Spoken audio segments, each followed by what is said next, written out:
sembrono berbuat baik. Refleksi pagi 2269. Karena banyaknya godaan yang bisa menjauhkan orang percaya dari kodrat ilahi, maka iman orang percaya harus diperkuat sesuai 2 Petrus 1 ayat 5. Justru karena itu, kamu harus dengan sungguh-sungguh berusaha untuk menambahkan kepada imanmu kebajikan, dan kepada kebajikan pengetahuan. Saudara-saudara, setiap orang percaya harus beriman kepada Allah yang didasarkan pada karya penyelamatan Kristus di kayu salib. Iman ini perlu nampak dalam kebajikan, yaitu perbuatan baik yang tidak sembrono, tetapi yang dilakukan dengan pengetahuan untuk menimbang-nimbang secara bijak hal yang kelihatannya baik itu. Dengan demikian, perwujudan iman dalam perbuatan baik itu akan membawa dampak yang sungguh-sungguh baik. Saudara-saudara, iman orang percaya memang perlu terwujud dalam perbuatan baik, tidak cuma untuk sesama orang Kristen, tetapi juga untuk orang banyak.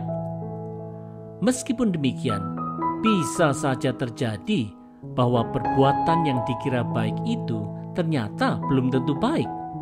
Untuk itu, keinginan berbuat baik itu perlu dilengkapi dengan informasi-informasi yang dapat dipercaya. Kalau kita sembrono dan mendasarkan perbuatan baik kita pada informasi bohong, jangan-jangan perbuatan baik kita itu malahan bisa menjadi petaka. Kebijaksanaan yang berpengetahuan sangatlah penting sehingga perwujudan iman Kristen dalam perbuatan baik itu memang benar-benar baik. Ayo umat Tuhan, berbuatlah baik dengan bijak.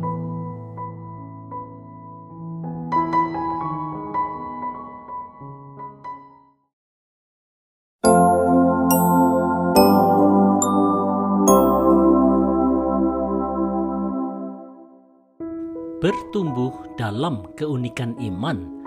Refleksi pagi 2270. Iman yang disertai oleh perbuatan baik yang dituntun oleh pengetahuan firman Tuhan ternyata perlu diperkuat dengan hal lainnya seperti yang dijelaskan di 2 Petrus 1 ayat 6. Dan kepada pengetahuan, penguasaan diri, kepada penguasaan diri, ketekunan, dan kepada ketekunan, kesalehan.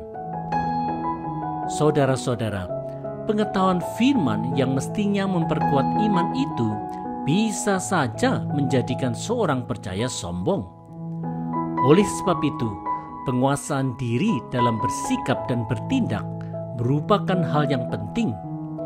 Ini tentu memerlukan ketekunan dalam melaksanakannya karena tidak ada penguasaan diri yang instan. Iman yang bertumbuh dalam ketekunan ini akan menghasilkan kehidupan yang betul-betul saleh dan tidak munafik. Saudara-saudara, bagi orang percaya, bertumbuh dalam iman dalam Yesus Kristus ternyata tidak mudah. Iman itu ternyata harus dirawat secara tekun dalam perbuatan baik yang dijalankan tidak secara sembrono dan sombong, tetapi dilakukan dalam hikmat, pengetahuan, dan penguasaan diri.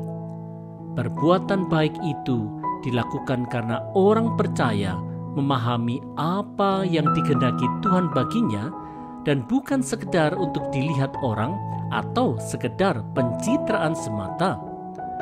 Perbuatan baik seperti ini pastilah tidak egois atau dilakukan hanya di kalangan sendiri saja, tetapi dilakukan di mana saja orang percaya berada, baik di pemerintahan, tempat kerja, gereja, keluarga, ataupun di tempat-tempat umum. Inilah keunikan iman Kristen.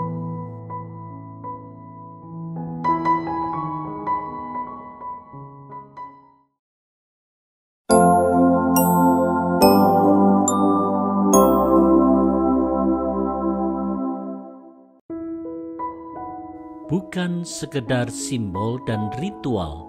Refleksi pagi 2271. Kalau iman Kristen menghasilkan hidup saleh, bagaimana hidup saleh itu harus diwujudkan? Ini pesan 2 Petrus 1 ayat 7 dan 8. Dan kepada kesalehan, kasih akan saudara-saudara, dan kepada kasih akan saudara-saudara, kasih akan semua orang. Sebab apabila semuanya itu ada padamu dengan berlimpah-limpah, kamu akan dibuatnya menjadi giat dan berhasil dalam pengenalanmu akan Yesus Kristus Tuhan kita. Saudara-saudara, orang percaya yang hidup saleh harus memiliki orientasi hidup yang tidak hanya mementingkan kesucian diri semata, tetapi orang percaya juga harus melakukan tindakan kasih kepada saudara-saudara seiman serta kepada semua orang. Inilah keberhasilan dalam mengenal Kristus. Saudara-saudara, dikenal sebagai orang Kristen yang saleh bisa saja menjadi suatu kebanggaan, bahkan kesombongan rohani, karena orang bisa terjerumus pada pemakaian simbol-simbol atau sekedar melakukan tradisi Kristiani semata. Kehidupan saleh itu tidaklah hanya menyangkut hubungan pribadi yang harmonis dengan Tuhan serta pelaksanaan ritual-ritual Kristiani, tetapi lebih daripada itu. Kehidupan yang saleh ini menyangkut juga pada tindakan kasih kepada orang lain, baik kepada sesama orang percaya ataupun kepada semua orang. Bila tindakan kasih itu hanya tercurah untuk kalangan sendiri, maka kita sebenarnya belum mewujudkan arti sebenarnya dari sebuah kehidupan yang saleh.